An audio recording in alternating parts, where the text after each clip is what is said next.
Words of the Master,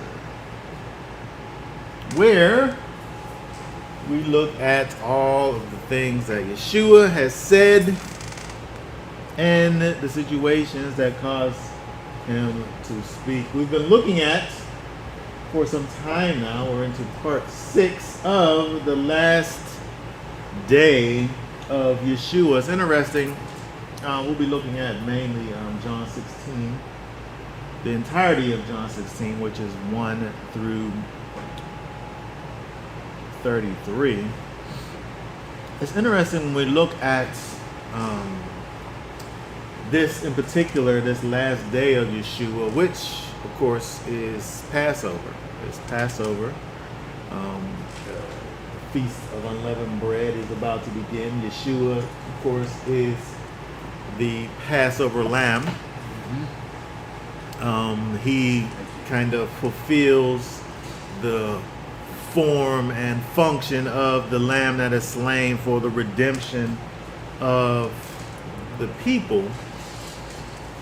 But it's interesting when we look at the fact that, the fact that the main thing that he speaks about isn't directly connected to Passover. He helps us to understand the timing, the season of what time it is, but he spends the most time really speaking about what happens after Passover and not Passover itself. Mainly the Spirit coming. And so when we understand what the Spirit coming actually is, the new covenant, and when we understand kind of the significance of what the Spirit coming is, what the new covenant is, the law on your hearts, the character of the Most High, realize it's an example of how we're able to see that. We talk about the idea of, the word being a living word. The thing is alive. And as a living word, it speaks without speaking. Now, we can do that. Some people, better than others, speak without speaking. Some people understand the idea of speaking without speaking, saying things without actually saying them. But there's implication within the word where, we think about Passover and its connection to Shavuot. No one, well, I'm sure someone will argue that there's a connection between Shavuot and Passover, that there isn't a connection because it doesn't literally say it. I guess we know people. We know people who want Passover to happen and be all the way done, and then you start counting toward Shavuot. So that, I guess it is a thing. But for the most part, when people begin to count toward Shavuot, it's inside the confines of the Feast of Unleavened Bread. But the text doesn't explicitly give you that. It's something that's implied. It's an implied understanding that is had. It's not something that's literally explicitly given. And so the scripture has that implication of the connection between Shavuot, the giving of the commands, the pouring out of the Spirit, the connection between that and the Feast of Unleavened Bread. Yeshua is operating in the exact same way, where he's giving this, the implication is there, where he's basically only talking about, as far as we know, as far as what's recorded, the fact that he calls the thing that they've prepared for and the thing that they're eating and the time and all of this, he calls it Passover. And it says that they're eating a meal at that time that he basically defines for us. But as far as what the writers are saying, they don't go into what exactly he was doing. It's implied that he was doing a Passover Seder because of the time. But the thing that he's talking about is the spirit, which is what we connect to Shavuot. And so it's so interesting that when we look at, this last day where he's over and over again not talking about the redemption that he's about to perform, but he's talking about the sanctification that happens through the Spirit that's about to come. He don't talk about the justification that he's about to exact on all those that believe. He don't talk about the fact that, justification being that thing which is declared righteousness, where your righteousness is declared on you. Imputed. Yes, imputed. It's literally given to you. It's put into your bank account of act rightness. It's given to you. That's justification. But he talks about the fact that there's going to be this thing that comes and that's going to dwell in you, and all of the things that I've talked to you about, righteousness, the will of the Most High, all these things that I've talked to you about, this thing is going to remind you of these things and strengthen you in those things and cause you to remember all the things and walk and do those things.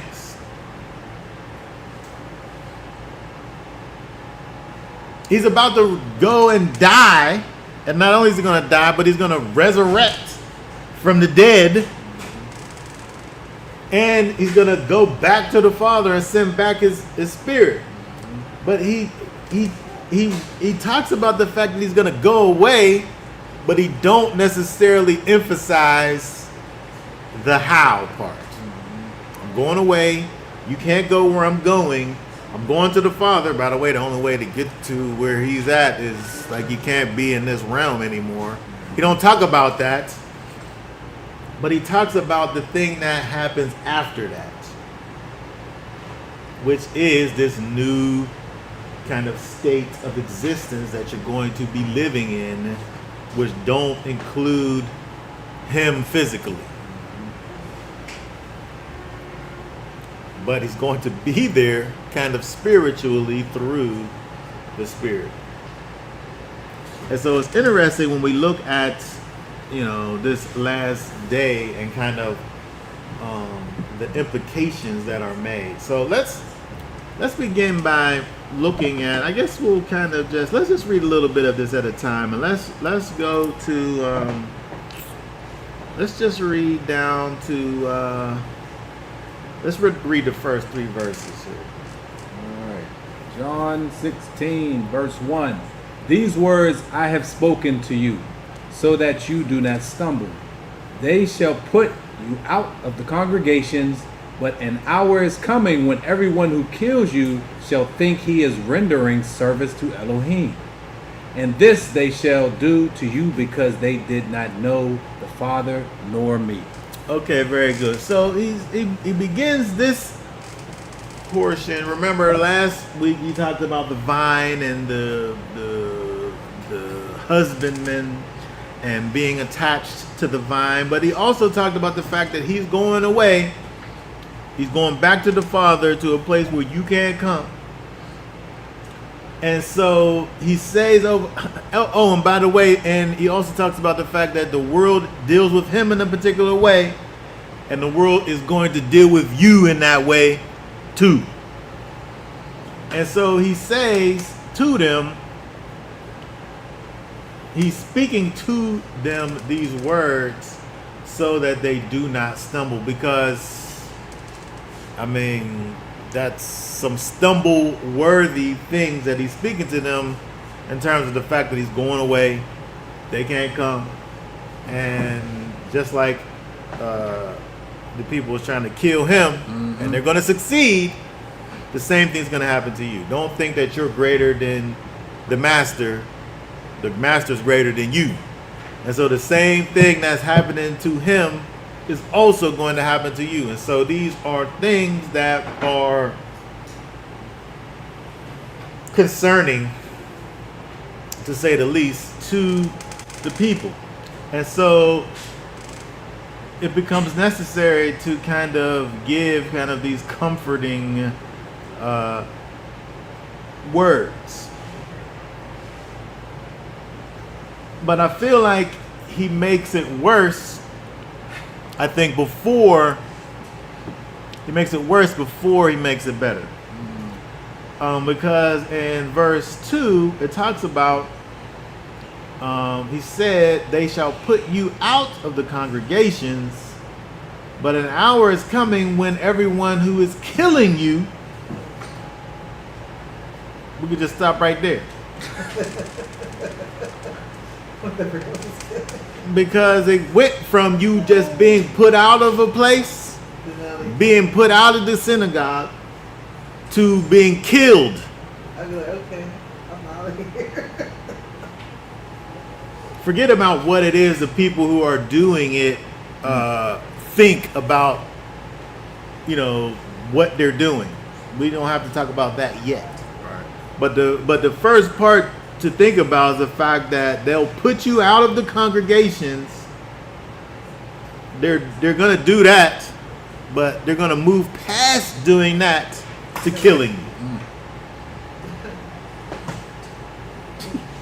See, at this point, the disciples should have been like, excuse me, what do you mean? Yeah. And so this, first of all, this idea of putting you out of the congregations, this essentially is, excommunication.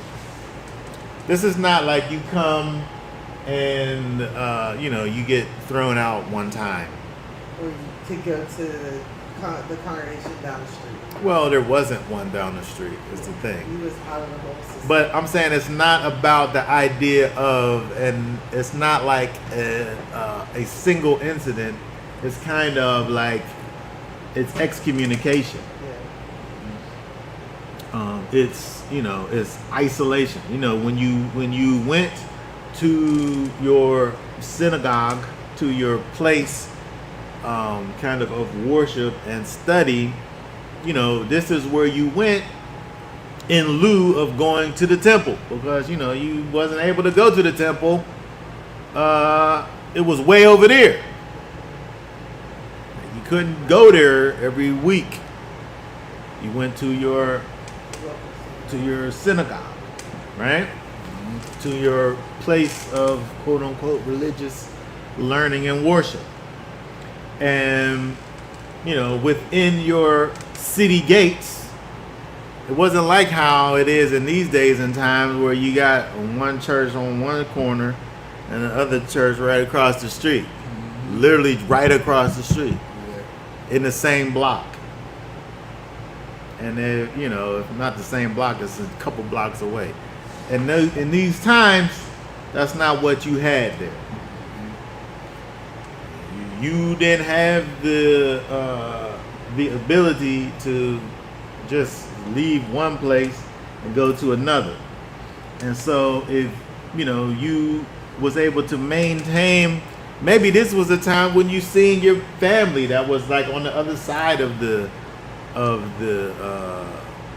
your section and place where you were living at. They had to do all of their bustles and things throughout the week and making their little things that they made and hanging out at the marketplace and selling their goods, or going to the marketplace to gain their goods, or out in the field to chopping their wheat and things all week or whatever.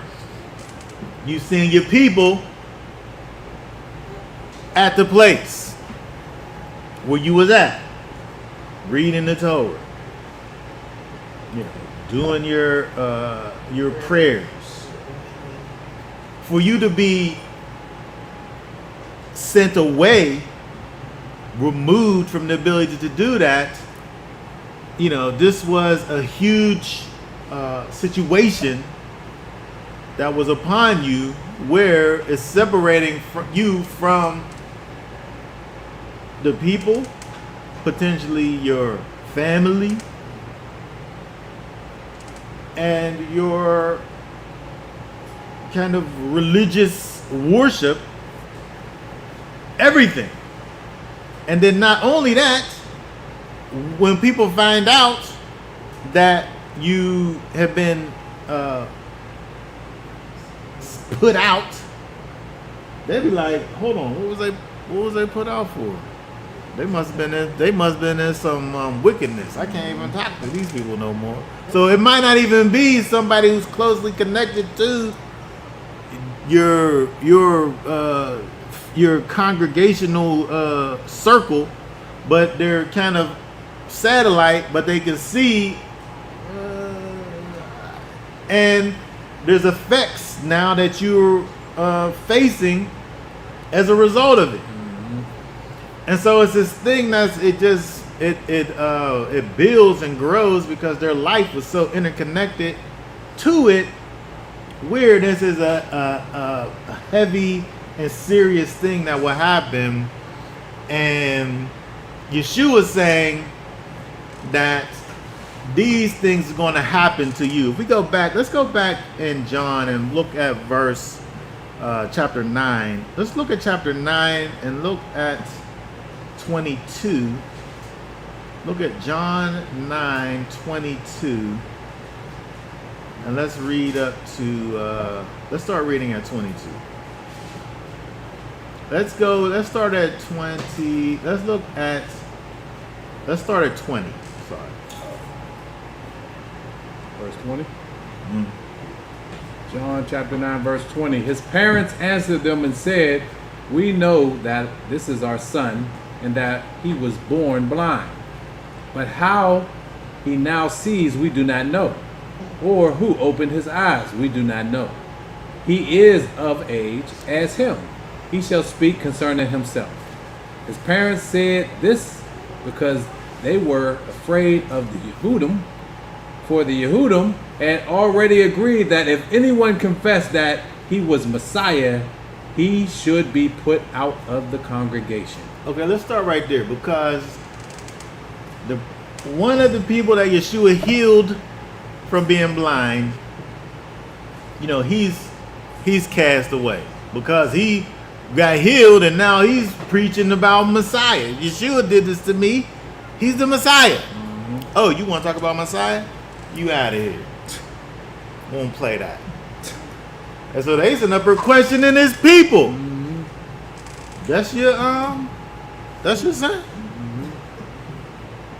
Mm-hmm. Was he talking to you about what happened? Was he really blind? He wasn't blind. That whole thing is a lie. Mm-hmm.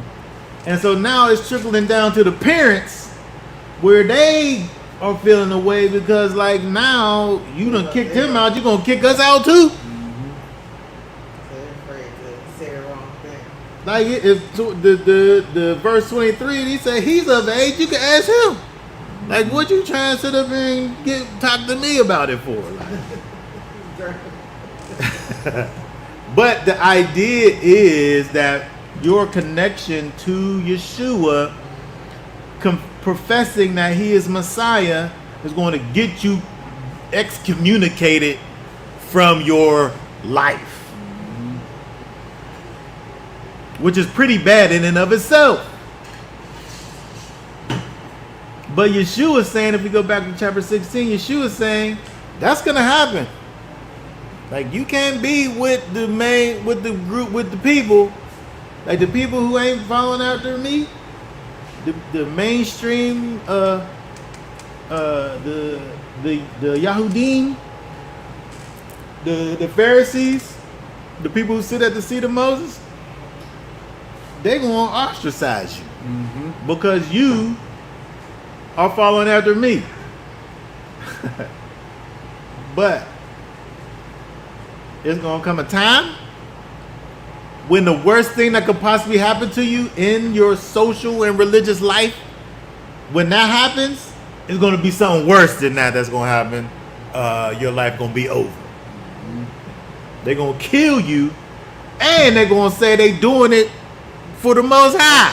Righteous. My question is, it says, I mean, I do believe that eventually you can be killed, but it's saying everyone who kills you. Could this be like distorting your name as well? Like, what does this kill mean? Hold on, say that again. Could this mean like it's not necessarily like physically killing you at this point? I do believe you could be killed physically, but in this section right here, is this talking about? Because it says everyone who kills you. I mean, you can only be killed once unless you're doing it in a group. So this way I'm reading it. Could this mean like just distorting your name or like killing you? No, In a he's sense? saying that the people that kill you, all the people like you're going to be thrown out of these congregations. That's bad. But there's a time coming when the people, whoever the people are that kill you, they're going to say that they're doing the work of the Father. So like how Paul was one of the people. He was one of these people who was out here killing people who followed after Yeshua. And in his mind, he was doing the work of the Father. That's all he's saying. All the people, what did the King James say? Everyone just means like it's going to be a bunch of people. They don't kill us. Like those who killed Steve, right? Yeah. It was just like a bunch of people Yeah. biting him to death. Yeah. But time coming that whosoever kills you. Right? So whoever the people are that kill you, they're going to be saying that they're working for the Most High when they're doing it. And so it's about to go from bad to worse. Is basically what he's saying. Out of the frying pan into the fire. Yes, that's the point here. And so again, he said he didn't say it, but these words I have spoken to you so that you do not stumble. It's bad now. It's gonna be bad, but after that, it's gonna be worse than that. They're gonna kill you and then say that they're doing it for the Most High. And I think this is the mindset that, we need to come into, this situation with. That people ain't gonna like us. When you have the mind of Messiah and his Holy Spirit, people ain't gonna like that. Yeah. You're not gonna be the person that people want to be around. You're gonna be the party pooper. Yeah. You're gonna be the one that's always raining on somebody's parade, the wickedness parade. Yes. Debbie Downer. Yes. Yeah. But and so again, but he's saying, I have spoken to you so that you do not stumble. He's telling you this so that it can encourage you. He's just not trying to set you up for failure. I would say strengthen you. Okay. Yeah. Like get ready. Yeah. But it's not working though. Because look what happens. Read 4 through 6. All right. John chapter 16, verse 4. But I have said these words to you so that when the hour comes, you remember that I told you them to you. And these words I did not say to you at the beginning, for I was with you. But All right, now, hold on 1 second. So 4. So we look at 4, and it helps us again. I'm telling you these things.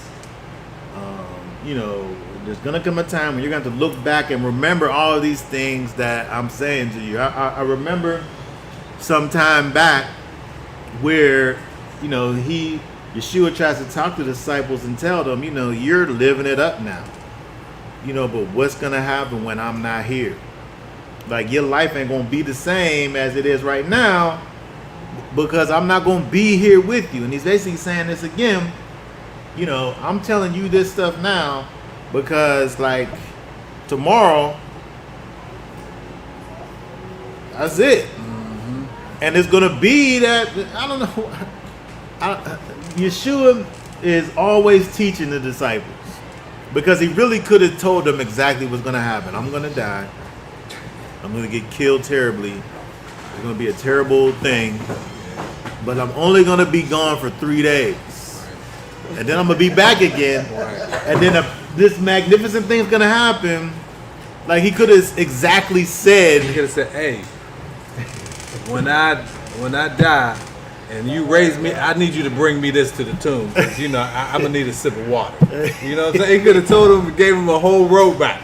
Yeah, but he don't do that because he's always teaching the disciples, and he teaches in such a way where it's necessary for you to kind of do some kind of self-learning as he's teaching you. And so he's trying to help them subtly. But the things that he's saying, again, he's telling them, I'm telling you these things because I need you to know I didn't talk to you about this stuff before, because if you would have been thinking about this the whole time, you probably wouldn't have been able to do all the things that I've needed for you to do. But now's the time that I'm saying these things to you. But read verse 5 and 6 right there. But now I go away to him who sent me, and not one of you asked me, where are you going? Because I have said these words to you, grief has filled your heart. Okay, very good. And so again, Yeshua, before he talks about their actual state that they're in, which is a state of grief, he's saying, I have to talk to you about what's going to happen because I understand that these things that I'm giving you is heavy. And I understand that this. Look at this. Look at verse 6. Grief. Let's look at that word there, grief, because Yeshua understands that there is a deep sadness and heaviness within the hearts of the disciples that's directly connected to the things that he's saying. There's an answer, there's a remedy to this grief, but it's necessary, as he's saying, for the disciples to be able to understand what the kind of antidote is to this grief. But also, it's kind of like he gives kind of this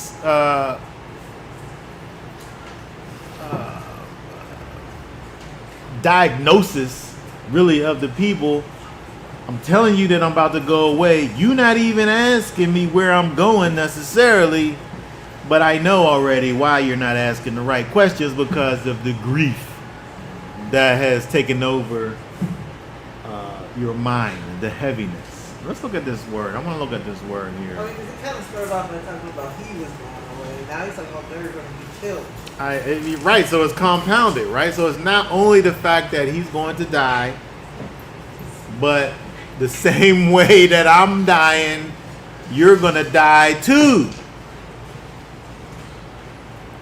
You know, which is it's grievous. And I think also for people to kill you and think that they're like doing righteous killings is something else, because it's like if you're on the side of righteousness and if people are killing you thinking that they're doing righteousness. Well, somebody isn't doing righteousness, right? Somebody has But to, who is it though? somebody has to not be doing righteousness. Because in their eyes, in everyone's eyes, Yeah. they're doing right. Right? Yeah. Like Paul didn't think he was doing wrong. He thought he was doing right. Yeah. But Yeshua said that, and this they do to you because they did not know the Father nor me.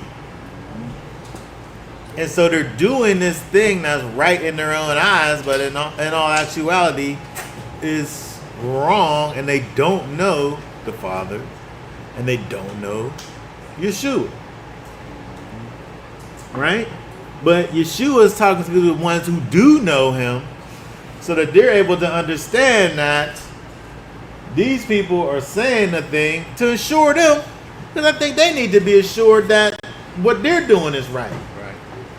Because if they see people who are supposed to be the holders of rightness, and then they're acting away, and then you have a thing that you're doing, and you're thinking that what you're doing is right, you probably think within yourself, somebody is wrong. Right. Is it me? Well, okay. I mean, they know they walk with Yeshua. They said all he did was heal the people. All he did was feed the people. Yeah. All he did was encourage the people. Yeah. And, you know, he come to set the captives free. Yeah, so why is these people killing me? Either they're wicked or we're wicked. I'm saying, like, it's just a small kind of crack that can cause a little bit of doubt to creep in, where it would cause a person to kind of question what the truth actually is. Well, sheep are not the brightest animal, right? So I understand, I'm a pretty smart sheep, though. You know what I'm saying? Yeah. And it ain't hard for me to see who's wicked and I know myself when I'm being wicked, Yeah. and I gotta check myself. And so it's obvious to see that there's things going on with the system that is set up that they don't want to lose power. Yeah. Well, I think it's important, to consider this idea of this thing that Yeshua was talking about, in terms of, I have said these words to you, but because I have said these words to you, grief has filled your heart.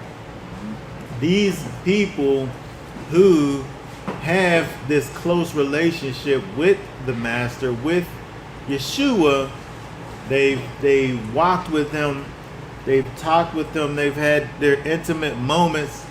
These 12, more so than anyone. And he's saying these things to them where it's causing their emotions to well up. And in emotion, logic is lost. When we get into our emotions, which is in carnality, when we get into our carnal mind, the carnal mind and the spiritual mind can't operate simultaneously. You're going to love one and hate the other, and the things that you should be doing, you won't do because of this high level of emotion. He says that this grief, this heaviness, this sorrow, when it fills your heart, it causes you to forget. It causes you to forget the things that you should actually know, and not do the thing that you. He's like, nobody's gonna ask me where I'm going. But then he has the answer. Well, this is why, because of this grief. And so the Hebrew equivalent, we don't have. I need you to go over to. I need you to go over to the dictionary. Open up the dictionary. Bible dictionary. And enter in down in this second column down here. Yeah, in there. H3015.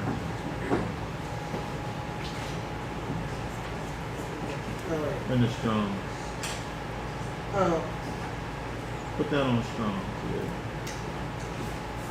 H3015.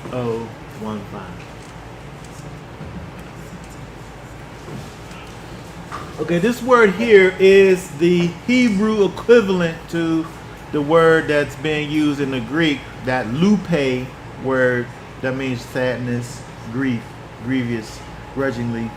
But in the Hebrew, that word is affliction, sorrow, torment, trouble. It indicates a state or action of utter loss and despair that seems beyond cure. It's an emotion that is the opposite of gladness and joy and equal to a state of mourning. Okay, and so this is the state that Yeshua is saying that the disciples are currently living in because of the things that Yeshua is saying.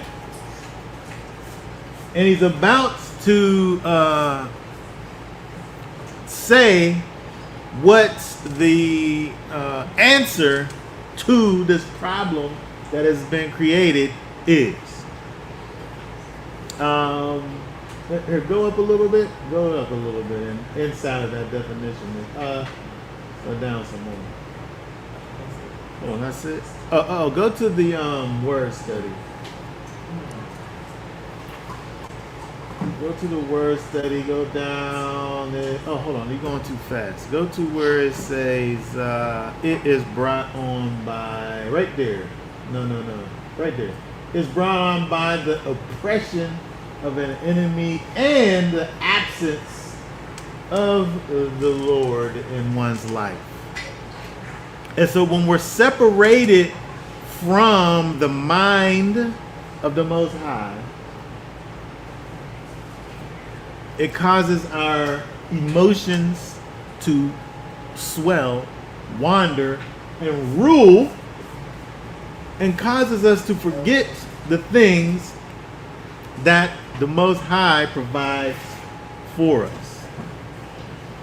Now, when we think about these disciples, and if they're able to understand the fact that, yes, I'm going away, but I already said I'm going away, but I'm sending back a comforter. He said that already. So if they're thinking about things from a spiritual standpoint, they should already be like, well, it's going to be cool. But we're talking about unregenerated disciples. Right? We're talking about regular regular Peter and not super Peter. Right? We're still at like at Clark Kent, whenever he went into the reverse chamber and he lost all of his powers. Like he was just regular Clark Kent without the superpowers. Right? And so he might know what it is that he's supposed to do, but he can't do it because he don't got the power. And so the disciples here, they're hearing all of these things. He already said, if you stay in me, then you'll have life. But all they're thinking about is in their carnality, oh man, you about to die, you about to go away, I don't even know where you going. Not only that, I'm going to be ostracized in the synagogue, I'm going to get killed too. He's telling them and having them to understand this grief that you're experiencing is something that you're only experiencing because you haven't been regenerated. Of course, he's not saying this. Again, we're back to this idea of these implications that the scriptures give to us.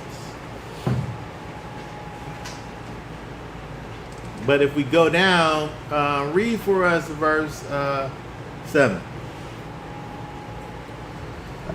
But I say the truth to you, it is better for you that I go away. For if I do not go away, the Helper shall not come to you at all. But if I go, I shall send him to you. Okay, very good. So again, this is not the first time that he says this. He says it, he said it already. But he's saying it again, and now he's saying it in the context of so that you do not stumble. There's going to be bad things that's going to happen. You're going to be ostracized. There's going to be people that's trying to kill you. In fact, you're going to get killed.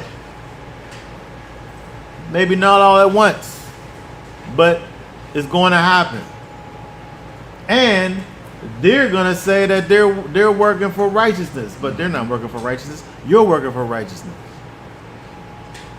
But he's saying in verse 7, I'm telling you the truth. Believe what I'm saying. I got to go. This thing that's about to happen, it must happen. I got to go away.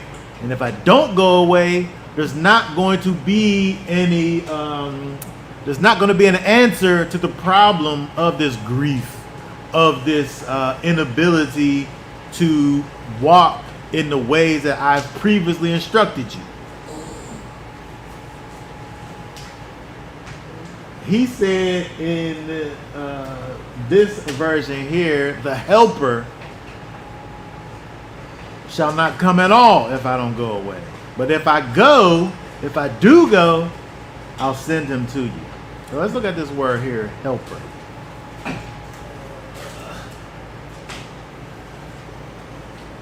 King James says comforter,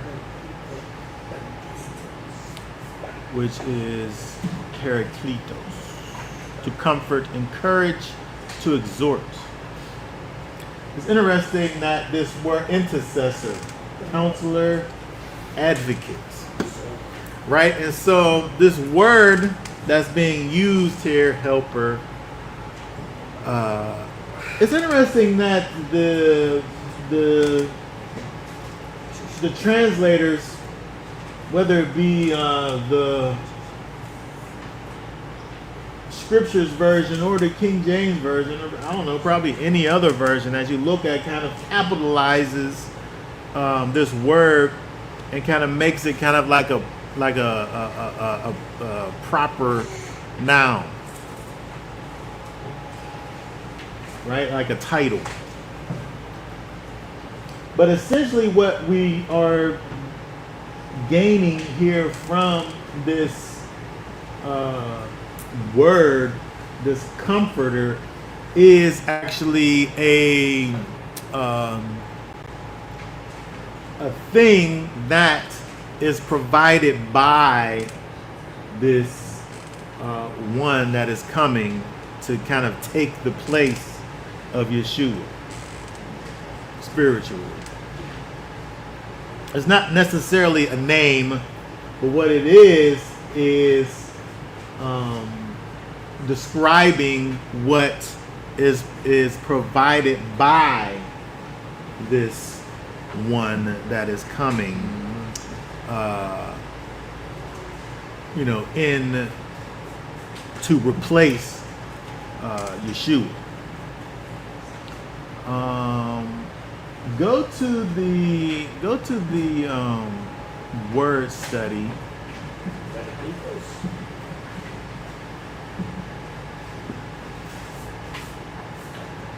Go down to kind of like the middle. The middle where it says the Holy Spirit is called.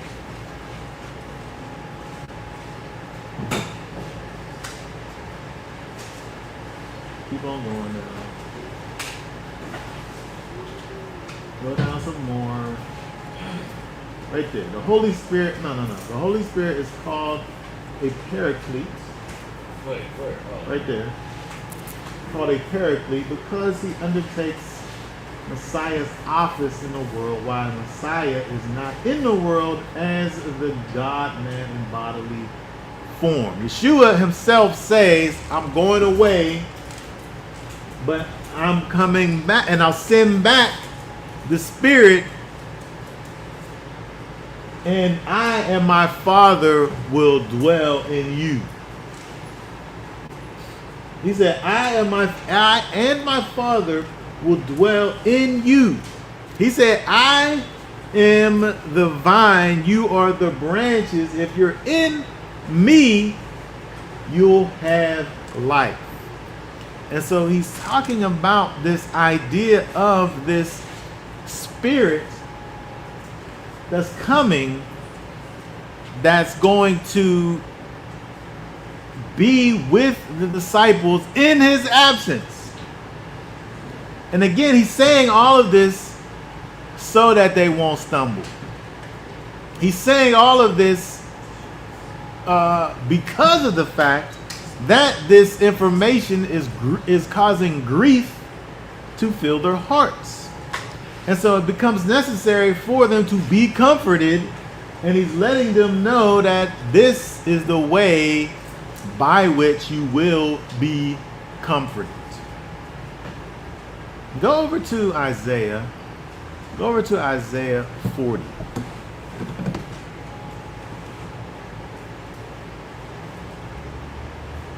Isaiah 40, read from 1 to 5 right there. Isaiah 40, verse 1. Comfort my people, says your Elohim. Speak to the heart of Jerusalem and cry out to her that her hard service is completed, that her crookedness is pardoned, that she has received from the hand of Yahweh double for all her sins. The voice of one crying in the wilderness, prepare the way of Yahweh, make straight in the desert a highway for Elohim, for our Elohim. Let every valley be raised, and every mountain and hill be made low, and the steep ground shall become level, and the rough places smooth. And the esteem of Yahweh shall be revealed, and all flesh together shall see it, for the mouth of Yahweh has spoken. Okay, very good. So if we see over in verse 1, it says, comfort my people. This word here that is in the Hebrew is Nacham. Nacham is the Hebrew equivalent to Parakletos. It's the Hebrew equivalent. So when we see comforter, the Hebrew equivalent is this word here, Nacham. And this word is an interesting word, which means to sigh. That is to breathe strongly. Right? But a sigh is a breath out. Right? You can breathe in. That's not a sigh. Breathe out. Yeah, I know somebody who just be sighing all the time. Just be sighing for no apparent reason. But it's interesting when you have this, what is it to sigh? To have this breath strongly. First of all, when we think about the Ruach HaKodesh, it literally is breath. It literally is wind, right? But a sigh is what is inside coming out. This force that's inside of you, that's within, is being revealed, is being manifest. Breath, you know, as humans, we live by air. But you can't see air. You can just feel the effects of air. You feel it. But you can't see it. What do it look like? I can't see it unless there's some other things mixed up in it. Sometimes smell it. I was thinking about, like, you know, if you want to see if someone's alive, sometimes people will put their hand like right under their nose to see like if they're breathing. Yeah, right. If you're breathing, right? If there is a manifestation of life coming out of you. And so if there's not a manifestation of life coming out of you, you're not alive.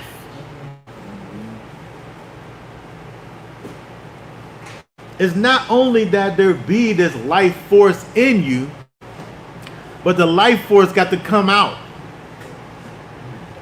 And then so, I'm saying something right now. If we go over to Isaiah 40, is not only here. Move that out. Move that. He's saying, "Comfort my people." The Most High is saying, "Comfort my people," but he's also given the command for the prophet to comfort the people. So he wants the people to be comforted, and then he also wants the prophet to do the comforting. But how's he going to do it? Oh, you don't got to go that far to find out. He says over in verse 2, "Speak to the heart of Jerusalem." That's how you do it. That her hard service is completed, and that her crookedness is pardoned. How is the crookedness of Jerusalem pardoned?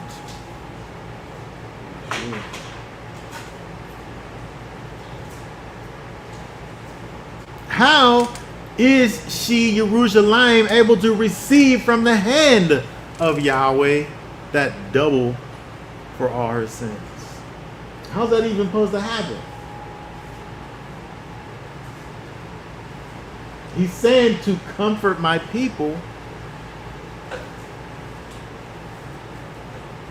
He wants the action to be done, but the action is done by the Spirit, which is the character of the Most High in you. But not just in you, but you walking it out.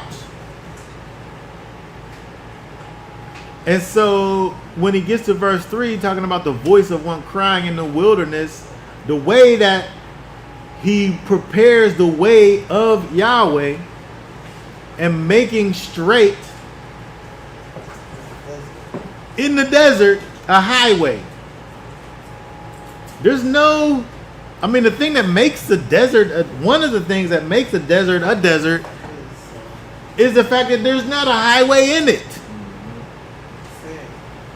It's just like, it's barren, right? There's nothing there. But he said, prepare the way of Yahweh, make straight in the desert a highway. When the Spirit of the Most High, through his people, is manifest.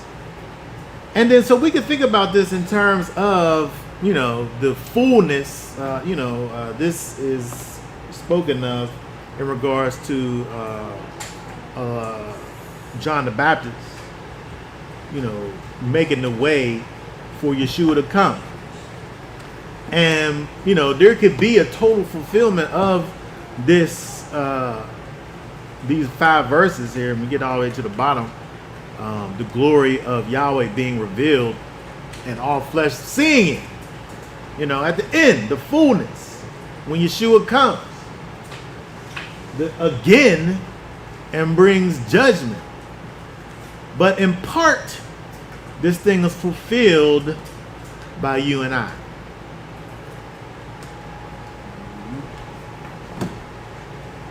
When you and I are a voice of one crying in the wilderness, preparing the way of Yahweh and making straight in the desert a highway for Elohim. We're in this place where there ain't no roads there, but because of us manifesting the character of the Most High, we're kind of paving the way of the Most High in a place where there isn't no way there. We're speaking the words of the Most High, which is the only way that comfort can be brought. And so when the Spirit is in us and we allow the Spirit in us to come out and do the thing that it's supposed to be doing, we make things a way that's inaccessible, we make it accessible. When we manifest the character of the Most High, things that are impossible are made possible. Reality is reversed. He said, He said, let every valley be raised. A valley in and of itself, you know, by definition, is low. Right. But when the Most High Spirit is in you and you speak it, when you allow for the Spirit in you to come out, reality reverses. And the things that's low is raised. The things that's high is low. The steep ground, it becomes level. The rough places become smooth.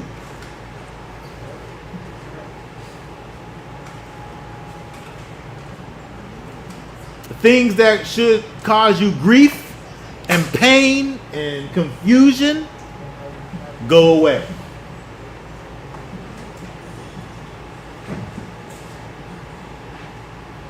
And so he said in verse 5, the glory of Yahweh is revealed. Again, the fullness of this is his hand and arm coming and flexing his muscles and everybody seeing, and then judgment happening. That's the fullness of it. And all flesh together seeing it. But the partial fulfillment of this is the Spirit of the Most High, His glory, the glory of Yahweh being revealed in and through you. Bringing comfort inside of you and bringing comfort to all those that believe the thing that you are bearing witness to. What was you going to say? No, I was gonna say that. I mean, it's like that ministry of reconciliation, restoration, and it's back. It's normal for you. When I say normal, I mean it's normative as a human being to hear things that could be disheartening, uncomfortable, and for you to have an actual physical response, emotional response to that thing that you've heard.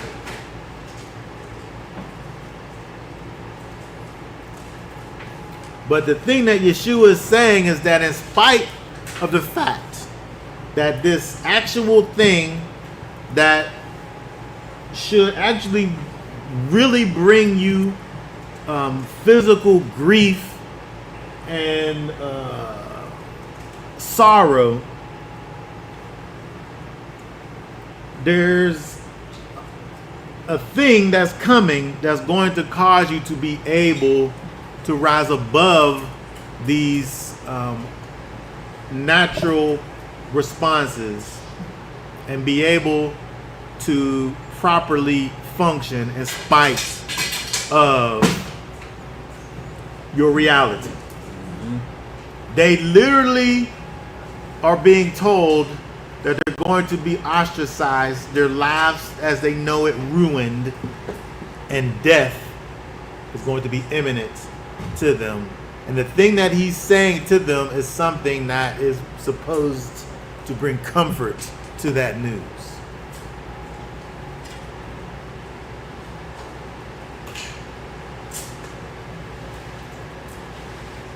And that thing is the Spirit of holiness.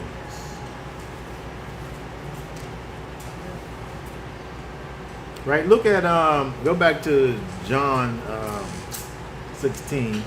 Look at 8 through 11.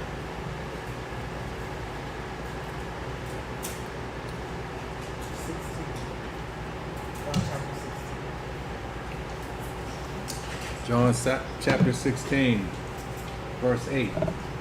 And having come, he shall convict the world concerning sin, and concerning righteousness, and concerning judgment. Concerning sin, because they do not believe in me. Concerning righteousness, because I go to my Father, and you see me no more. Concerning judgment, because the ruler of this world is judged. Okay, very good. So again, when we think about what it is that the comforter is going to do, there's many levels to it. Now, for one, how it deals with those kind of on an individual level, it's able to strengthen you and comfort you and kind of empower you to walk in righteousness. But in verse 8 it says over there, having come that Spirit, he shall convict the world concerning sin. You know, when the Spirit works, in the only way that someone is able to come to the Father is the Father calls him. Right? And that calling is that conviction that happens on the inside of you, where you even care that you've wronged the Most High. This is what the Spirit comes to do, to convict the world concerning sin. You know, without that, you don't come to the Father. Without coming to the realization that you are living this life that is contrary to your Maker. Like, so what? Without that, who cares? You just out here living your life, and you know, you're just oblivious to anything that's right. But when that conviction comes, when the Spirit, you know, comes and kind of does like this in your heart. You know, it's not that whole taking over of your heart, but just like, I'm getting ready to do something right to you. Just a little something. And just a little taste of connection to the Most High. Oh, wait a second. I'm this filthy animal. Right? When you're able to really look at yourself for what you are, you know, it's of your better judgment to then try to figure out how you rectify the situation. If you're just some utterly wicked person, and you just like in regular life, when you find out that you've wronged someone and you actually care about it, you do something about it. Unless you're just so utterly wicked that you don't care. You know what I mean? But if you have any amount of rightness inside of you, when you find out that you've done something wrong to someone, you want to figure out, you know, what happened? Like, did that? Like, I didn't mean. And so, how much more so with the Most High? And so, the Spirit is sent out in the world to do that work.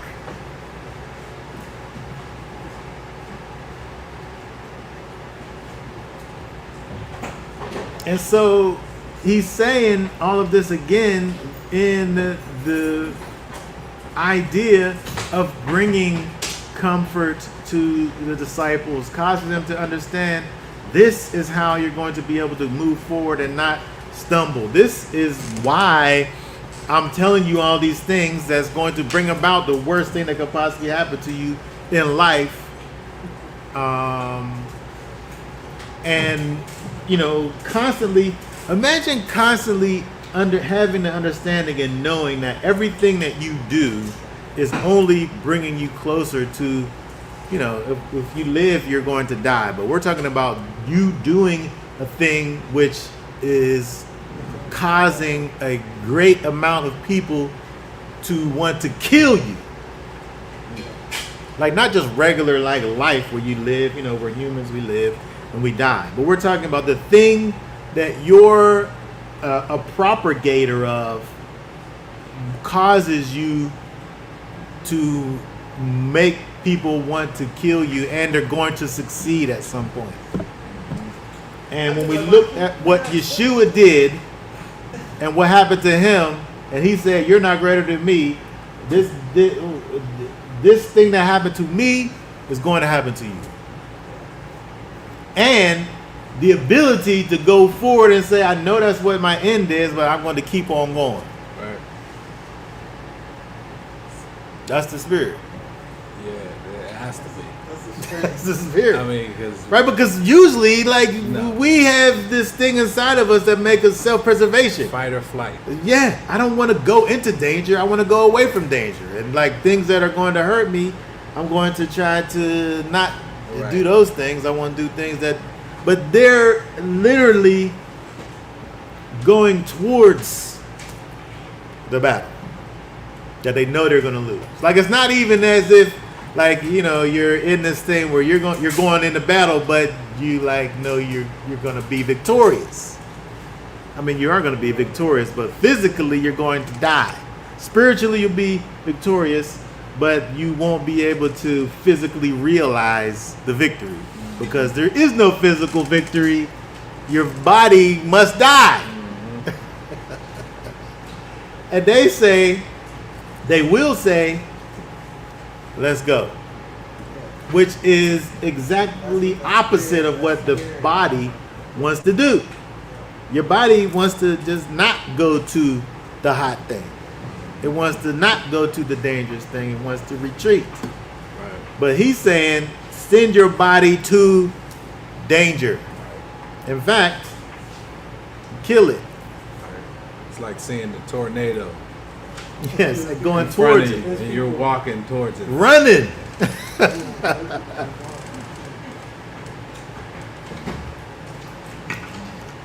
Yes. And so, again, Yeshua explains, well, he's partially explaining, he's kind of cryptically explaining, you know, the purposes of the Spirit to come and to deal with sin, to deal with righteousness, to deal in judgment, and to bring about, you know, this thing that has been prophesied that brings the people of the Most High back to Himself. All right, let's keep on going here. Let's read 14. Start reading again at 14. He shall esteem me, for he shall take of what is mine and announce it to you. All that the Father has is mine. That is why I said he takes from me, he takes from what is mine and announces it to you. A little while, and you do not see me. And again a little while, and you shall see me. Therefore some of his taught ones said to one another, what is this that he says to us? A little while, and you do not see me, and again a little while, and you shall see me? And because I am going to the Father. So they said, what is this that he says, a little while? We do not know what he is saying. Yeshua therefore knew that they were wishing to ask him, and he said to them, are you asking one another about what I said? A little while, and you do not see me, and again a little while, and you shall see me? All right, hold that right there. So it's interesting that the thing that happened already that Yeshua said that they wasn't doing, they're at least beginning to do it inside of themselves and amongst each other, wondering what's he talking about. Where is he going? What does this mean? And so it's almost as if Yeshua speaking what he's speaking, he's actually comforting them as he's talking about the Comforter coming. He's helping them to understand that yes, there's these things that are happening that you do not understand. There's these situations that are coming about that you're not fully prepared for. I can't even tell you all of the things because you're not even ready to hear it or understand what's going on. But there is an answer to all of these things, and that thing is coming. And so they're beginning now to move away from this, like the carnality kind of in a way, and move into this spiritual understanding where they're not fully there, but they're moving in that direction. Right? They're talking amongst each other and they're thinking these thoughts about it. And okay, so keep on going there in verse 20. Truly, truly, I say to you that you shall weep and lament, but the world shall rejoice, and you shall be grieved, but your grief shall become joy. The woman has grief when she is in labor, because her hour has come, but as soon as she has given birth to the child, she no longer remembers the affliction, for joy that a man was born into the world. And you therefore have grief now, but I shall see you again, and your heart shall rejoice, and no one takes your joy away from you. And in that day you shall ask me And in that day you shall ask me none at all. Truly, truly, I say to you, whatever you ask the Father in my name, he shall give you. Until now you have asked not in my name. Ask, and you shall receive, in order that your joy might be complete. These words I have spoken to you in figures of speech, but an hour is coming when I shall no longer speak to you in figures of speech, but I shall declare the Father plainly to you. In that day you shall ask in my name, and I do not say to you that I shall pray the Father on your behalf.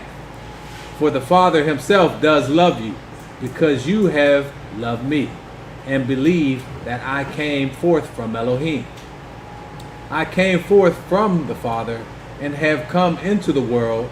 Again, I leave the world and go to the Father. His taught one said to him, see, now you are speaking plainly, and not using figure of speech. Now we know that you know all, and have no need that anyone should question you. By this we believe that you came forth from Elohim. Yeshua answered them, do you now believe? See, an hour is coming and has now come, that you are scattered each to his own, and leave me alone. Yet I am not alone, because the Father is with me. These words I have spoken to you, that in me you might have peace. In the world you have pressure, but take courage, I have overcome the world. Okay, very good. So it's interesting as we look, even as Yeshua is speaking, it's as if you can see hints of the disciples beginning to understand what it is that he's talking about, even though he done said this 3 different ways to this point. But because of the emotion, because of the kind of confusion of the things and their inability to move away from their carnal minds, Yeshua here is helping them, moving them, pushing them in a particular direction, causing them to think about things differently, and by the Spirit, where he makes this kind of analogy here in verse 21 about this whole thing with the woman who grieves, who is in labor, until she has the manifestation of this thing that has been growing on the inside of her. And so, I suppose this is a practical kind of a thing. I don't understand it. I've never been in labor, but the idea I can understand in terms of this. You have all of this anticipation. You have all of this thing that you've been waiting for. This thing that's inside of you that you haven't seen. You know it's there. You can feel it moving. It's kicking. It's making you sick. And all these things is pushing on your bladder. is causing you all of these different things that are happening on inside of you, and it's growing, and then all of a sudden it's here, and you forget all about all of the pain and the suffering and whatever else was the build up, because now you have the manifestation of that thing in your hands. And so Yeshua talking to his disciples, you know, as they're about to go through this, you know, these next hours of these last, you know, hours of their life together with Yeshua, he's telling them about this thing that's about to happen, which is a pretty magnificent thing that's about to happen. They don't understand it fully. But all the thing that's built up to it is not going to be able to compare to what is going to happen when the thing is fully manifest. And so he's able to talk to them about the Spirit, and yes, it's going to do this, it's going to be that, you know, it's I and my Father coming to dwell inside of you. You'll be able to do greater works than I've ever done, and all of these things. But they're not going to be able to fully realize what that is until they're able to really experience this joy that happens when that thing is manifest, when they finally have that sigh, when that thing, that life that's it that comes to dwell on the inside of them is manifest, that comes out.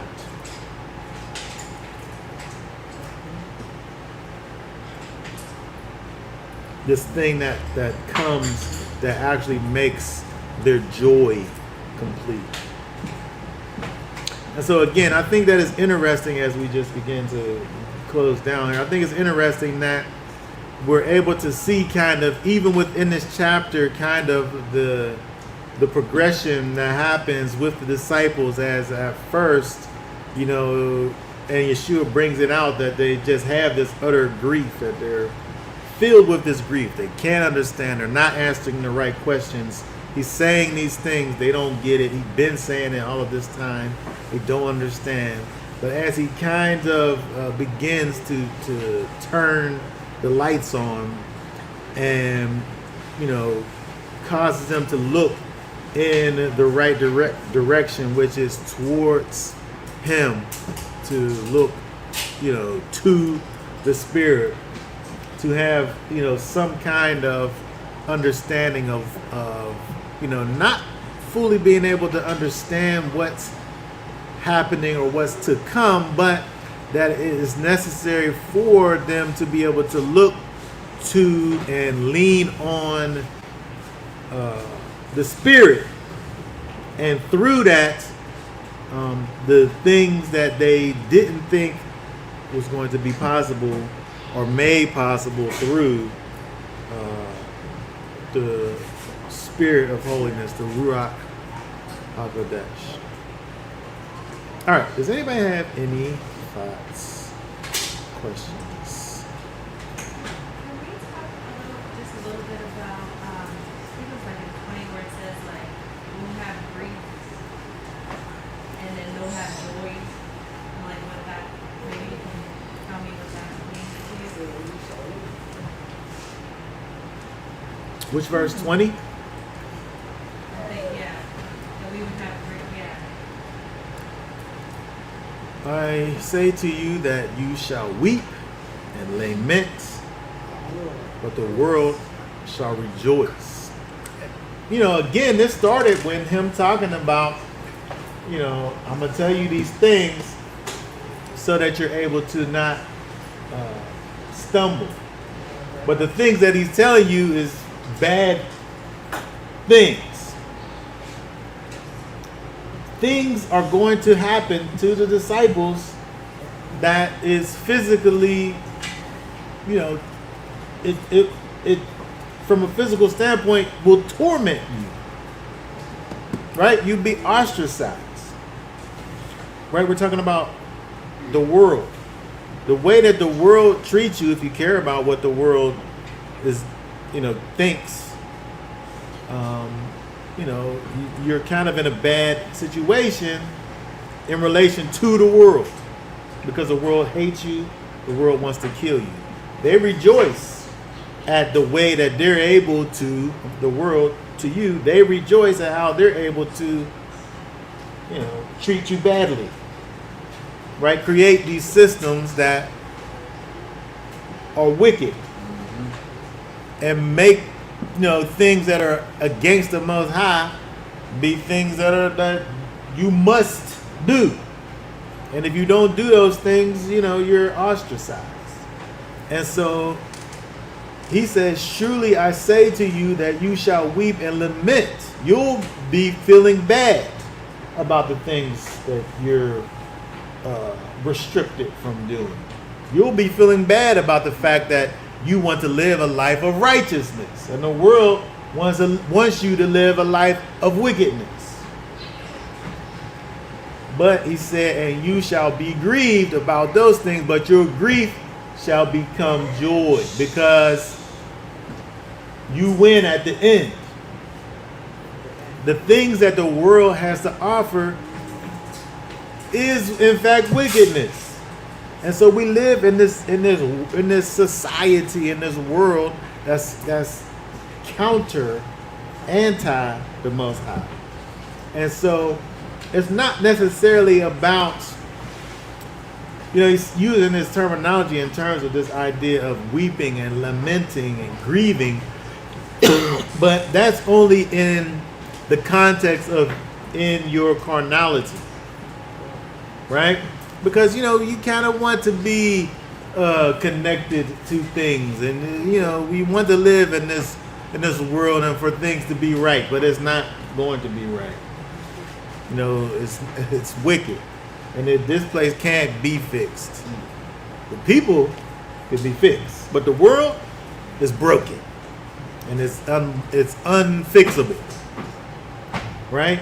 And so, you weep about the fact that of sin, weep about sin, and lament about sin. But the thing is, with the Spirit, it moves you to action, because I don't got to just sit back and look at sin, but I can speak life to death. And so at the end of the day, there can be joy, because there can be results that happen as a result of me allowing, that's something we looked at Isaiah chapter 40.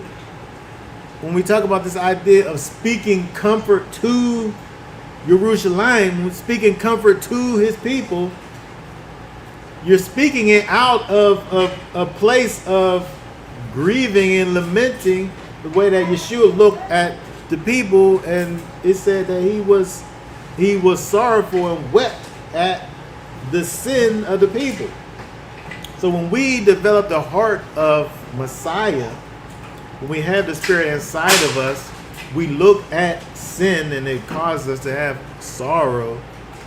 But we don't have to be sorrowful because you can actually do something. It's not like you have a situation where you're looking at the situation and then you're just crying and there's nothing that you can do. There is something that you can do. You can make a difference by allowing the Spirit inside of you to transform you to the point where you even care, number one. But number two, you're able to allow that light inside of you to change you to the point where you're able to shine the light. At the end of the day, you win. At the end of the day, the thing that caused you grief, your this tribulation and things that is put on you by the world, we're able to, our joy don't come from that.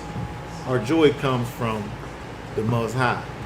And so at the end of the day, it don't matter what is going on with the world, how the world's dealing with you, if we're able to concentrate on the Spirit. And so, that's how our grief becomes joy, is those things that I miss or am held out from, or the expectations that I put on the world, understanding that the world is done. The world is done. And so I can't allow for that to be something that, that rules the way I feel about things. I got to think about the people. First of all, I think about my personal relationship with the Most High. But He wants for His kingdom to be expanded. And then that's our job. He wants for His people to be comforted. That's what we do. We allow for that breath that comes in us to come out. When the breath that come in you don't come back out, you're dead. And so, again, it's kind of just like the dichotomy, the thing that he was saying before, where, the things that's low are made high. The things that are high are made low. Reality, through the Spirit, is altered and changed. Where, grieving becomes joy, because it's about our perspective. The situation stays the same, but your perspective changes, where it's not the thing that's affecting you. Your reality is defined from within instead of without. I think the next part, the verse 21, is kind of the same thing. It's like the woman who's in labor, who's grieving, she's grieving about the physicalness that's happening. She's really happy about to have a baby. She's happy about that. But it's the physicalness, it's the hurting and the wobbling around that happens. The physical things is the hard part. But the reality of it is at the end of this, I'm going to have this beautiful little mini me that's going to come out. Well, I was going to say, even with the labor process, the pain is from your body trying to get the baby out. So, some people are able to, I don't want to say psych themselves, but you know what I mean. They're able to make themselves understand that process and be happy to go through the contractions because it's their body working to get the baby out. Mm-hmm. That's probably like the real crunchy people that have like 20 kids in the woods, But, it's the whole process of birthing something great. So Yeshua, he's he has to go away and be planted in the ground or whatever for 3 days so that the spirit can be birthed. Yeah, the So physical, you just gotta go through this process. the physical part, there's no way to make the physical part good. The physical part's gonna be bad. The physical part's gonna be bad and there's no way to change it. But the spiritual results is all good. And so the grief, the thing that you have to actually physically go through, when we change the thing that we emphasize, the physical versus the spiritual, is joy. And the sorrow is a short time compared to the Yes, joy is real. Joy. Joy is not like happiness. Happiness is like somebody told me a joke, and that's not joy, because it's reactional. It's dependent on something. And grief is reactional. I've seen this dead puppy or something. I'm so sad, right? It's reactional. But joy don't got nothing to do with what's going on. It's something that's inside you. Just like peace. Like if I got peace in the midst of the storm, that means that the storm is not affecting me. It's not reactional. It don't have nothing to do with what's going on around me. It has everything to do with what's going on the inside of me. And so I think when Yeshua is talking about this idea of weeping and grieving and lamenting, but at the end of the day, there's joy, is that at the end of the day, just like looking at the disciples, what happened? At the end of the day, they realized, let's not look at the physical things. Let's look at the spiritual things. And now we are able to see what we're supposed to be looking at. A righteous bride.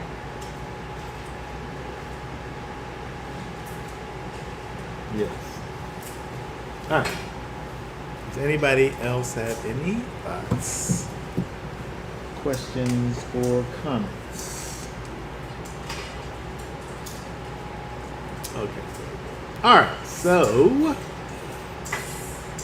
for now, we'll be done with talking about the words of the master. We have a few more parts to go. There's a lot that goes on in the last day of Yeshua. We'll be back, y'all willing, next Shabbat to look at not only the words of the master, but also the annual Torah portion. But for now, we'll say Shabbat Shalom. Shabbat shalom.